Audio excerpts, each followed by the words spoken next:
All right, hello. It's already Tuesday afternoon, and I had promised a video to kind of shed some light on some of the things that I brought up in the sermon on Sunday. And again, Sunday was just a unique and fun time with our technology, losing our internet right in the middle of my sermon. So if you go back to YouTube, you're going to see kind of the wrap up of my sermon on a separate video. And again, then I wanted to make this video to go a little deeper if you are so inclined to go deeper with some of the context and ideas around the Bible and how we interpret, and what specifically, as we read the Noah story or the promise of the rainbow, just, how this challenges sometimes what we believe about God, how we view God. So I just want to, I'm going to offer like three thoughts or three different ideas that kind of wrap up. They're not totally different, but just three things to go on. So I'm going to just share my screen here. All right, so let's see if I can get this. Here we go. So here are some of my thoughts on Genesis, the flood, and God's nature. All right, so the first thing I want to talk about is when we're talking or reading Genesis, or really any of the first like three books of the Bible, Genesis, Exodus, Leviticus, you're going to find that there may be some contradictions, or there's just a kind of a different reading. And this is because what we know in studying, not we as in me, but what scholars know, what I've learned about is that there are three distinct literary sources that inform the stories, especially in Genesis. We see it in the creation stories. We see it here in the story of Noah's Ark, or the flood story. Okay, so just quickly, and I'm not going to go too far into this, but these three literary sources are Yahwistic, Elohistic, and priestly.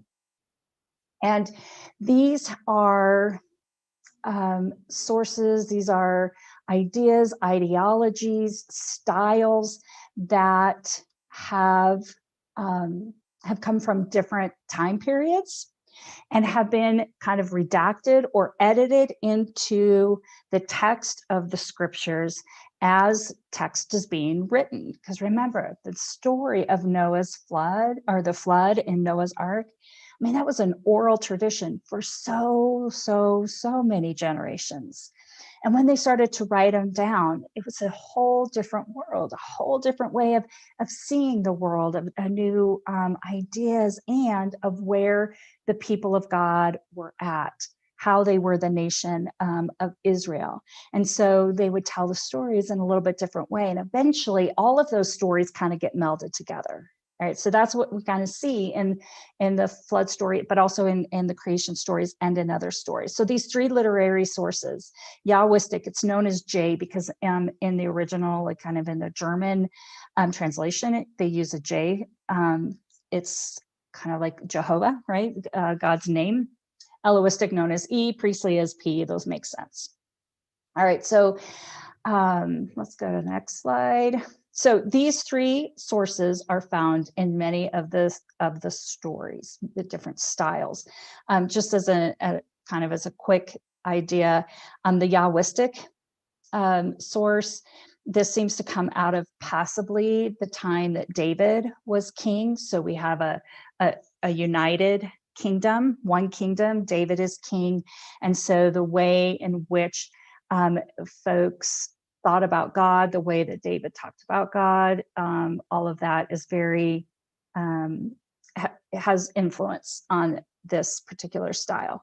Elohistic probably came a little bit after, although there are some scholars who think that Yahwist and Elohistic were about the same time, or at the time that when the kingdom divided and we had a northern kingdom and a southern kingdom. So, timing or dating is not precise in this.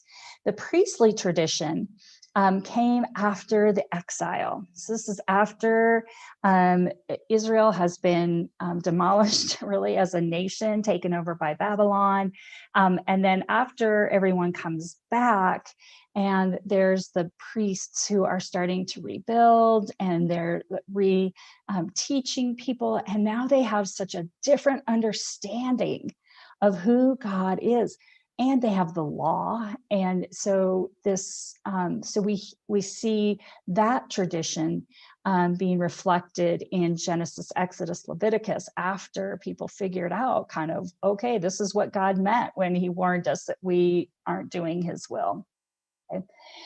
So there's so much more that can be said, and that's very quick. So if you have more questions about this sometime, send me a text, an email, give me a call, and we'll talk more about it. Okay, so moving on. So we have in the flood story. Remember, the flood story that we have in Genesis is very similar to flood stories from other cultures in the same time period. So there was a great flood. And it seemed to take over the whole world. And these different cultures had different takes on it. But the story in Genesis is very similar to other stories as well. So here's where we see some of the literary sources in Genesis. And so I'm going to first look at Genesis 6, and verses 1 through 4, by the way, are very interesting. So take a look at chapter 6, verses 1 through 4 sometime. We could have a really fun discussion about that. But in verse 5, what we see is the word Lord. And the Lord saw the evil of the human creature was great. And Lord is all in capitalized. So the Yahwist tradition, that was the name of God, Lord, and nobody said the name of God. And so they would capitalize, well, translated into English, capitalize Lord. So you're not saying Jehovah, you're saying Lord. So whenever you see L-O-R-D in capital letters in the scriptures, it is coming from that Yahwist tradition. When Lord is in like a capital L and lowercase, that's usually talking about a human master, or in the case of like Jesus, whom we call master as well. Okay. Then in verse 9, there is a shift from the Yahwist tradition to the Elohist, because what we see in verse 9 is, but Noah found favor in the eyes of the Lord, all capitalized. This is the lineage of Noah. Noah was a righteous man. He was blameless in his time, and Noah walked with God. All right. So, yeah, so we see this switch. Okay. So we've got this melding together of Yahwist and Elohist. Okay. Then in chapter 7, we get a sense of the priestly tradition, because here in the first verse, the Lord said to Noah, come into the ark, you and all your household, for it is you I have seen righteous before me in this generation. Of every clean animal, take you 7 pairs, each with its mate, and every animal that is not clean, 1 pair, each with its mate. By the way, I'm reading from a translation that was written by Robert Alter. He is an Old Testament scholar. He has translated and gives commentary in a 3-book volume of the Old Testament. So this is significant, the use of clean and unclean in the 7th chapter. Just prior in the 6th chapter, we hear what we have heard in our children's stories, that 2 by 2 came the animals, right? They came in pairs, 2 by 2, a male and a female. But here, the priestly tradition says, take 7 pair of clean animals and only 1 pair of unclean animals. Well, at this point in Genesis, we don't have an idea of what clean and unclean is. This comes later in the Mosaic law, the law of Moses. And it would have become very important to distinguish clean and unclean at the time after the exile. So that's where we see this priestly tradition being redacted into the flood story. Okay, so for example, it's possible that after the exile, when all of the Israelites come back to Jerusalem, they're starting to rebuild the city, they're rebuilding the temple, they're rebuilding their faith.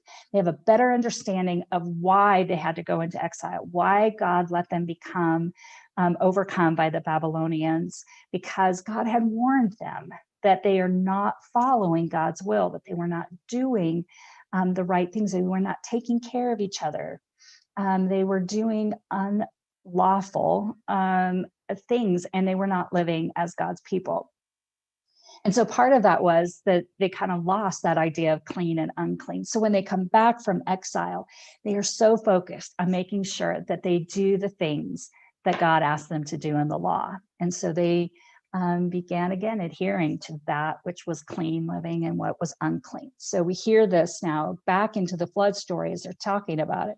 They're talking about this idea that there is a certain way that we're going to live, clean and unclean. And by golly, that must have been what God was talking about during the flood, right? Or why the flood happened. So there's where that comes in.